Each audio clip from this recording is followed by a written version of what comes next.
Hi, I'm Roger Montgomery from Montgomery Investment Management, and welcome back to this part 2 of our market update video series.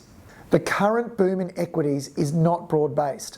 Putting aside materials and gold stocks, the rest of the market can be divided into the haves and the have-nots. And with the prospect of a vaccine currently ever present, it may be more important than ever to be an owner of both.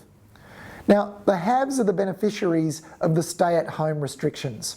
For investors in the Australian market, these include structurally growing technology companies like Megaport and Macquarie Telecom. These companies are the backbone of cloud storage and have a growth runway that is unencumbered by economic conditions. Then there are the platform providers like Redbubble, who, like many e-commerce offerings, are benefiting from the freedoms people have to shop online at home without their boss looking over their shoulder. Other beneficiaries are household goods merchants such as Nick Scali, JB Hi-Fi and Harvey Norman, as well as those companies facilitating spending on domestic holidays such as ARB, Bapcor and the Super Retail Group, which owns Supercheap Auto, Boating, Camping and Fishing and the Rebel Sports brands. During the recent reporting season, most of these companies reported double-digit or even triple-digit month-on-month or year-on-year increases in merchandise value or sales. Of course, much of the improvement in sales for these latter companies can be attributed to the wave of government economic support and stimulus. For example, the JobKeeper program, the coronavirus supplement to JobSeeker, and the emergency access to superannuation. And all evidence suggests consumers are spending the money as soon as it's received. Frighteningly, a lot of that money has actually gone into gambling, by the way. Some of these programs are now being tapered, but is that all bad news? It's vital to remember that in 2018-19, more than 10 million Australians took overseas trips, and they spent $65 billion doing it. According to some reports, nearly 60% of these trips were for holidays, during which $43.2 billion was spent. Now, with international borders closed, Australians will probably spend that $43.2 billion, which is normally directed overseas, domestically.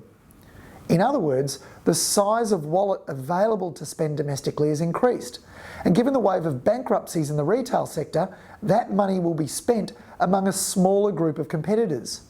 Winners will emerge from this, even if JobKeeper ends and a vaccine doesn't emerge. Also, while pandemic restrictions on large gatherings remain in place, you can expect money that would normally be spent on entertainment to be redirected to many of the categories captured by the companies I've already mentioned. But here's a question for you. What would happen if one of the 49 vaccines in clinical trials currently was approved and released? Clearly, it would be resoundingly positive, but I just wonder whether the leadership in the market might change. Businesses that have suffered under lockdown could bounce strongly in a vaccine-inspired reopening. And at Montgomery, we've also been searching for these vaccine insurance companies that will provide us insurance should a vaccine be developed and widely distributed. Now again, these companies include IDP Education, which is at the forefront of foreign students returning to universities desperate for revenue; Corporate Travel Management, a corporate travel agent generating 81% of revenues overseas; Sydney Airport, which needs no explanation; Webjet, a company extremely sensitive to border closure and hotspot lockdowns, but with enough cash to continue its rate of cash burn for a long time; and Tyro Payments, which is Australia's 5th largest owner of tap-and-go merchant payment terminals. Now, most of its 62,000 machines are in retail and hospitality, with Victoria representing about 23% of transaction value. A vaccine would see activity in retail malls, pubs, clubs and cafes jump quickly, along with revenues for Tyro. Now, we have no way of knowing whether any of the current vaccine hopefuls will be successful. But irrespective of the outcome, we believe positioning a portfolio in high-quality businesses that straddle both possibilities is essential. We also believe that generally elevated, if not extreme valuations for many companies presents an ever-present risk of a market correction, which is why we are also holding 15% cash. Cash is a poor returning asset, and in the long run, we would rather be invested in businesses. But in the short run, cash does give us the option to take advantage of lower prices should they be presented. Well, with that, thank you very much for joining me in both part 1 and part 2 of this market update video series.